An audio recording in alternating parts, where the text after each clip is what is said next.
ये बिल्कुल ये बहुत ही अच्छा प्रोग्राम है और निश्चित रूप से मैं तो कहता हूं देर से उठाया गया सही कदम है। जो हम कुछ फ्लैगशिप प्रोग्राम्स अपने कहते हैं उसमें हमने इसको रखा है। हमारा संविधान जो बना था तो दुनिया के बहुत व्यापक सोच के साथ वो संविधान बना था, मगर समय के साथ लगा के कहीं कहीं इसमें सुधार की भी जरूरत है। तो हम संविधान का संशोधन करते हैं। एक अच्छे इंटेंशन से कानून बना है उसको हम लागू करें और जहां महसूस हो, सदगोपाल जी की बात से मैं सहमत हूं कि कमियां हो सकती हैं, जहां कमियां हम महसूस करें उसमें सुधार की बात करें। उम्र का मामला है, ठीक है, लेकिन आमतौर पे 6 साल इसलिए लोग कहते हैं कि 5 साल 6 साल में पहली क्लास से लोग शुरू करते हैं और शुरू करके एक उसका अधिकार हो गया कि आप उसको लेना पड़ेगा। जो नेबरहुड का स्कूल है उसको लेना पड़ेगा।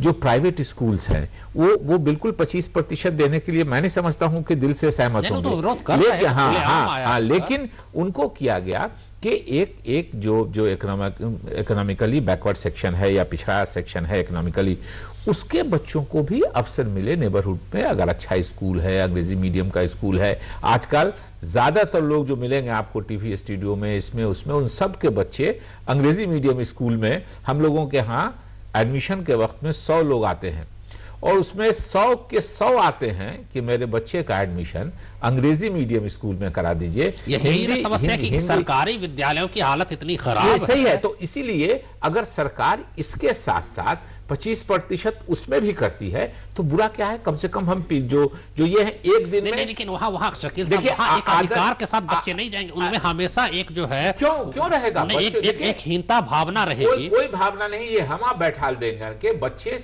परिस्थितियों से बहुत जल्दी अडेप्ट करते हैं। और अगर 25 लड़के 75 लड़कों के साथ रहेंगे छात्र, तो मैं नहीं समझता हूं उनमें हीन भावना हम कह के ये तो निजी स्कूल खुद कह रहे हैं, उनके प्रबंधन जो है वो मानने को तैयार। अगर कहते हैं कि हमारे पास इतनी समस्याएं हो जाएगी, उनको दूसरे बच्चों के साथ पहले तो मिलाना, उनमें दोस्ती नहीं होगी, उनके जो है गणवेश यूनिफॉर्म की समस्या है, किताब, वो तो पूरी तरह खिलाफत कर रहे हैं। बहुत से ऐसे आप गांव में चले जाएं, आजकल शिक्षा का शौक बड़ी अच्छी बात है कि देश में लोगों को गांव के स्तर पर भी हर गांव में आपको जो बड़ा कस्बा है उसमें 2-3 सो कॉल्ड अंग्रेजी मीडियम स्कूल खुला है।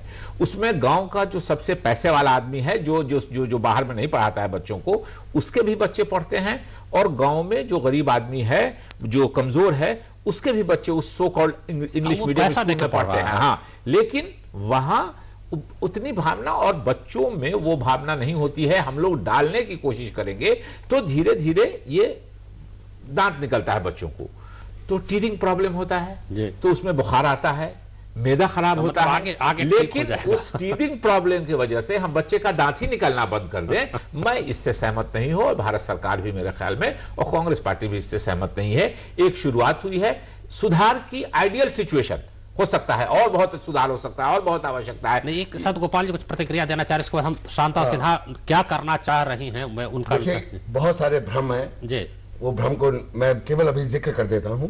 पहला भ्रम यह है कि सरकारी स्कूलों की हालात जो बदहाली हो गई है वो अपने आप हो गई, अपने आप नहीं हुई है। एक तयशुदा नीति अपनाई गई पिछले 20-25 सालों में, खासकर वैश्वीकरण के बाद विश्व बैंक की तर्ज पर प्राइवेटाइजेशन करवाने के लिए, ताकि सरकारी स्कूलों की जब तक बदहाली नहीं होगी तब तक प्राइवेटाइजेशन नहीं होगा। और कम फीस वाले लो फीस चार्जिंग स्कूलों की एक नया फिनोमेना भारत में पैदा किया गया जानबूझ के, जिसकी अब वकालत और पैरवी कपिल सिब्बल साहब खुद पिछले कुछ दिनों से कर रहे हैं। नंबर 1 बात। नंबर 2 बात, पैसों की बात बड़ी गंभीर बात है। आप जरा धीरे से इस बात को रिकॉर्ड कर लीजिए।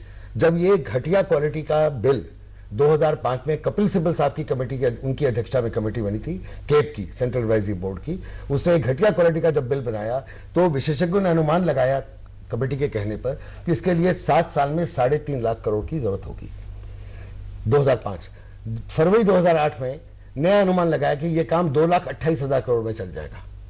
उसके बाद जब राज्यसभा में बिल दिसंबर 2000 में पेश हुआ तो कहा गया कि हम इसका अनुमान नहीं लगा पाए, इसलिए इसका वित्तीय ज्ञापन हमने पेश नहीं किया, हम अनुमान नहीं लगा पाए। ये तो संसद को गुमराह किया गया और झूठ बोला गया। अनुमान था योजना आयोग के द्वारा स्वीकृत एक कम अनुमान था। जब पास हो गया, एक्ट बन गया, तो अक्टूबर में कहा गया 1,75,000 करोड़ में काम चल जाएगा। अब कहा जा रहा है 1.5 लाख करोड़ में काम चल जाएगा। और अब सच्चाई ये है, ये जो यूनियन बजट कल आया है इसमें 13,100 करोड़ रुपया जो सर्व शिक्षा अभियान के लिए मिलता था वो केवल 1900 करोड़ जोड़ के 15,000 करोड़ कर दिया गया। इस सरकार की इतनी भी हिम्मत नहीं है कि शिक्षा के अधिकार के नाम पे एक अलग हेड खोल दे, क्योंकि वो नहीं देने वाली है। और ये इसका मतलब अगले 5 साल में महज 10,000 करोड़ रुपए एक्स्ट्रा मिलने वाला है। तो कहां पैसा दिया जाएगा? ये भ्रम है कि इसके कारण पैसा अनिल सतगोपाल, जैसा है कि ये जो दिया गया है बाल अधिकार संरक्षण परिषद को, ये दिया गया है इसको लागू करने के लिए, तो उसकी जो अध्यक्ष हैं डॉक्टर शांता सिन्हा, हम उनसे सुन लेते हैं कि क्या उनकी योजना है, किस तरह से इस कानून को लागू किया जा रहा है। इसमें पहले ये पब्लिक अवेयरनेस, सभी को जानकारी होना है कि ऐसे कानून बन गई। और दूसरी चीज है कि अगर स्कूल मैनेजमेंट कमेटी, ग्राम पंचायत, उनको तैयार करना कि वो स्कूल को मॉनिटर करे और सपोर्ट भी दिए। स्टेट लेवल पर स्टेट रिप्रेजेंटेटिव्स होना चाहिए और वो स्टेट रिप्रेजेंटेटिव्स बहुत नेक लोग होना चाहिए जिसकी क्रेडिबिलिटी अच्छी हो, और उसके वो हमको बताएंगे कि डिस्ट्रिक्ट लेवल पर और सब डिस्ट्रिक्ट लेवल पर क्या हो रही है और क्या नहीं हो रही है, कैसे सर्कुलर्स इश्यू कर रहे हैं, कैसे चिल्ड्रंस राइट्स प्रोटेक्ट हो रही है।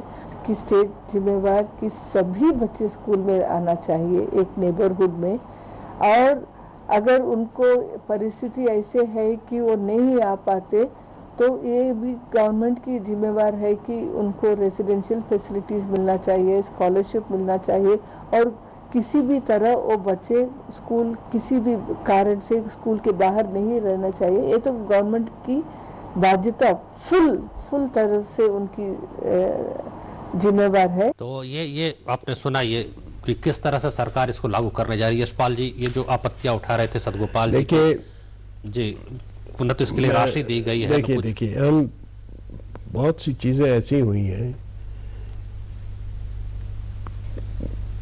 जैसे कहते थे स्कूल 1960 के पहले काफी अच्छे होते थे, अब बिगड़ गए। कॉलेज भी अच्छे होते थे, अब बिगड़ गए।